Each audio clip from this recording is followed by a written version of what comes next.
Isabella asks, how to work through repairing a relationship fracture if the therapist accidentally gets caught in the couple cycle. One of the couple, withdrawal in this case, felt betrayed and lost trust in the therapeutic alliance. Yeah, alliance is everything for us. I am always in the business of monitoring my alliance. I've learned the hard way not to take the alliance for granted, and we expect to have alliance ruptures. They happen despite our best efforts, like Isabella's questions, unintentionally. And so we repair, and we will start the next session with repair. The second we get any whiff or any sense of, this might be a rupture, that becomes a clinical priority, because you have no business continuing to work as usual if there's the start of or continuation of an alliance rupture. You can't help the couple repair their bond if you have an alliance rupture?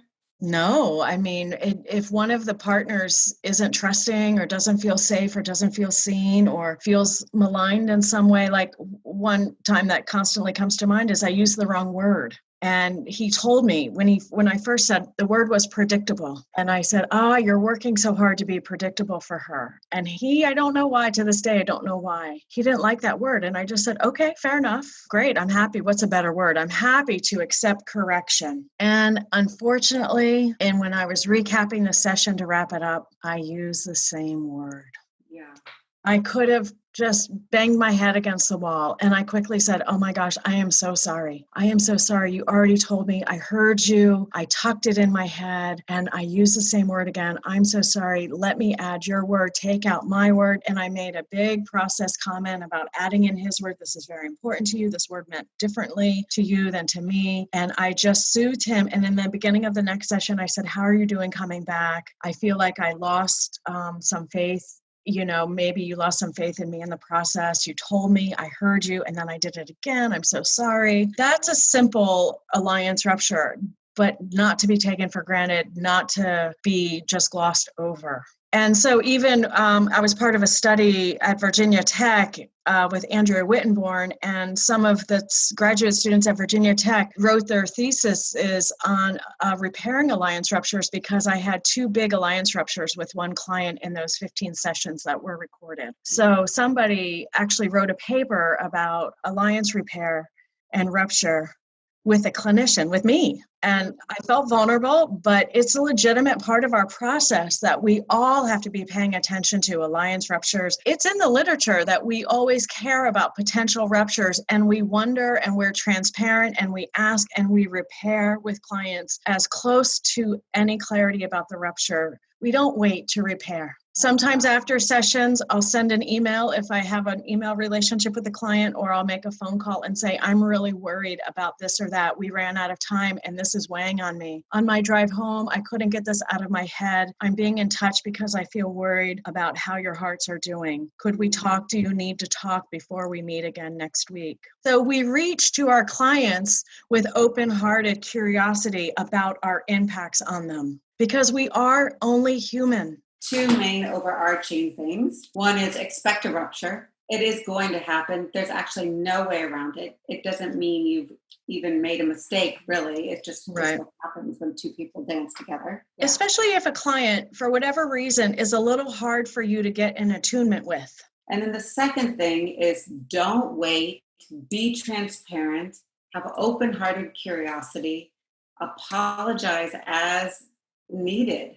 Mm-hmm. And don't, you didn't say this, but I guess I'm understanding. You don't have to be like, I'm not going to apologize. Just be open. Be human. Be humane. Be human. Be human. We are in a collaborative relationship with our clients, and that requires, as you all know from me, more transparency than less, more heart than head, more of my humanity than is convenient for me, frankly. I mean, I don't like it when I get water in my eyes at the wrong time. I don't like it when I use the wrong word after the client has told me not to use that word. Gosh, I cringed. I'm so sorry. And yet I'm human. What if they don't forgive you? Yeah. If you can't repair the alliance, get consultation, get your EFT supervisor's input, get some peer consultation, because then you want to say to the client, Your ability to feel safe with me is paramount, right? Steve Porges's quote, safety is a preamble to attachment. And I worry that without us being able to repair, we are not going to have the safety to go the distance. So I want to help you get to a different EFT therapist. I'm happy to repair with you, but if for some reason you're unable or unwilling to repair with me, I respect that. It's hard on my heart, but I give you all that space to make that decision.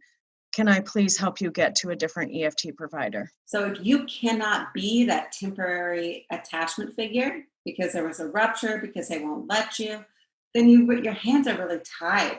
They are. And even when you think you've repaired a rupture, check in 2 or 3 sessions down the road. Like, I feel worried, track the process. I feel worried that since we had that rupture, since I used the wrong word a second time, I think I've been having a harder time getting traction with your inner world. I wonder if we could talk process for a few minutes about what is it like to let me come close again. It's true, I might use the wrong word. Your fear that I'll use the wrong word again. Your fear that I'm making meaning about you. Another situation, a client was really escalated, and I had the husband talk to me. It was a stage 1 session. I had the husband talk to me to tell me about his distress as a protective move for the wife. Like, she doesn't need to hear it one more time. I wanted him to tell me about all his secondary huffing and puffing, and he was going to blow the house down. So I said, turn to me, tell me. And the next session, she said, I almost didn't come. And I said, oh, tell me, let's slow down. She said, it felt, when you had my husband turn to you, I felt left out.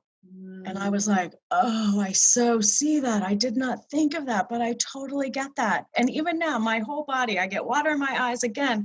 Like, oh, I'm so glad you told me. That was so brave of you to tell me. And so I repaired with her. And after the repair, I said, not that I need to defend myself or explain myself, but how would it be to hear my rationale for having your husband turn to me? And she said, I think I'd like that. So I told her that I was actually trying to protect her from hearing one more tidal wave of his secondary emotion. And she got that. And then we were fine. We were good. We did well. But that was a rupture that thankfully she was brave enough to tell me about at the beginning of the next session. I hadn't caught it in the moment. This is the nature of relationships, always. Always, all relationships. And while we're the professional, we think it shouldn't happen to us, but we're in a humanistic profession. We bring ourselves. And we hope clients bring their selves, and we do bump into each other. We step on toes inadvertently, and then we catch that and we repair. And that's really the thing that matters. The repair. Right. It's not the disconnect or the rupture. The thing that matters is the repair. And that's what we want the couple to realize also. It's like ruptures happen for all of us, but can we repair? And that's what Gottman would say, the master couples are the couples who can repair, because we all get connected and then disconnected. Master couples aren't the couples that stay connected perpetually and somehow resist getting disconnected. That's not reality. When we get disconnected, can we reach for the other and repair? It's so reassuring. Truly. Hello, everyone. I'm Jennifer Olden, and I wanted to let you know that the EFT Cafe doors open on October 17th and they close on October 26th. So for more information and to register, go to www.theeftcafe.com. Can't wait to see you there. Bye-bye.